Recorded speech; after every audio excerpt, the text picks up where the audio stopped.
at some point, I do think that Ben Johnson is going to get the say in, like, Yeah. hey, is Caleb Williams your guy?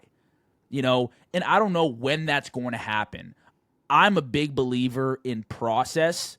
It's going to take a few years to nail this down and really see the intricacies of the relationship and who's in the wrong and who's in the right.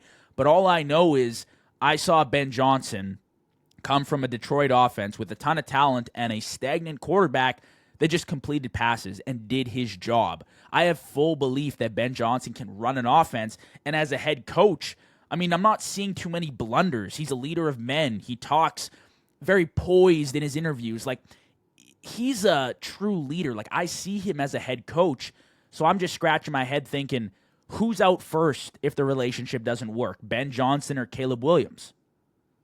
Well, this is coming from a big Caleb Williams fan, but ask yourself this. Who has better PR right now in NFL circles, Ben Johnson or Caleb Williams? It's Ben Johnson.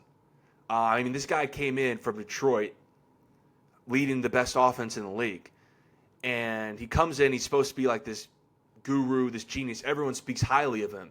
I think the fact that he just came in and you're kind of like, okay, this guy led Detroit. If he can't lead Caleb Williams, it's Caleb's fault. I think the narrative, if Caleb doesn't look all that good and the offense gets weird by the end of the season, it's going to be more anti-Caleb than anti-Ben Johnson. I will say, though, it does kind of feel like Ben Johnson's teams aren't the most prepared every Sunday. His teams get penalized a lot. The flow of the offense is weird, but some of that's on Caleb Williams. So if you were to ask me, like, who has the longer leash here, not quarterbacks, man. Once you get to that second coach, you don't really get a third coach, especially this early.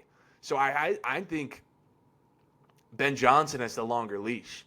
That if this gets really south, now I'm not going to do a cowherd and speculate. Is this Ben Johnson's is this Caleb's last start? Like, if he messes up here, is he going to the bench? No, Yeah. they're going to give Caleb the whole year. But if Caleb is just this year, I think he's going to stick around for another year, Caleb, even if he's because he'll just be like a Trevor Lawrence. Not, underwhelming, but not bad. But if it gets ugly, who's the first to go? I would say it's Caleb Williams.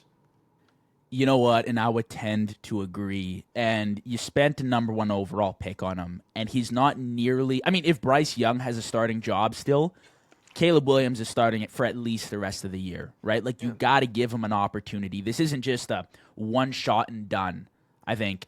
But like you said, man, it's like Caleb Williams, this is his third head coach technically, because they had an interim last year. But if it's not Ben Johnson, if Ben Johnson's not going to work out, then who else is going to come into the offense and fix things? I've seen a lot of great stuff from Caleb Williams, but like I said, I'll probably post about it later this week.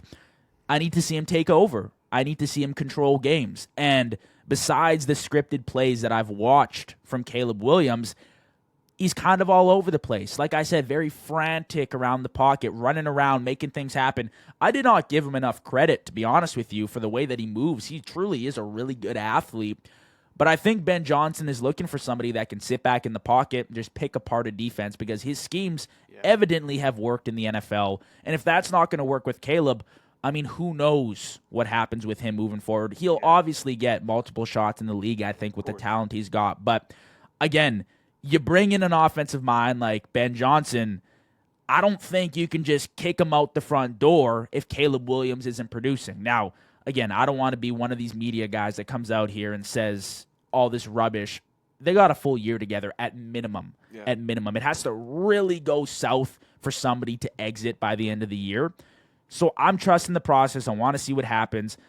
But I do think that they got to figure things out sooner or later. There can't be time clock violations with these two.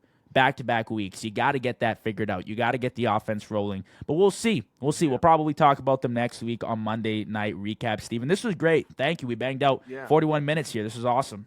I will say, Justin Fields only got 2 coaches. Mitch Trubisky only got 2 coaches. So history of Chicago is like, if that second coach doesn't work, then we're just going to be out on the quarterback. But anyone saying, oh, Caleb's getting benched or Johnson will get fired, those guys are making it through the year no matter what. They have to.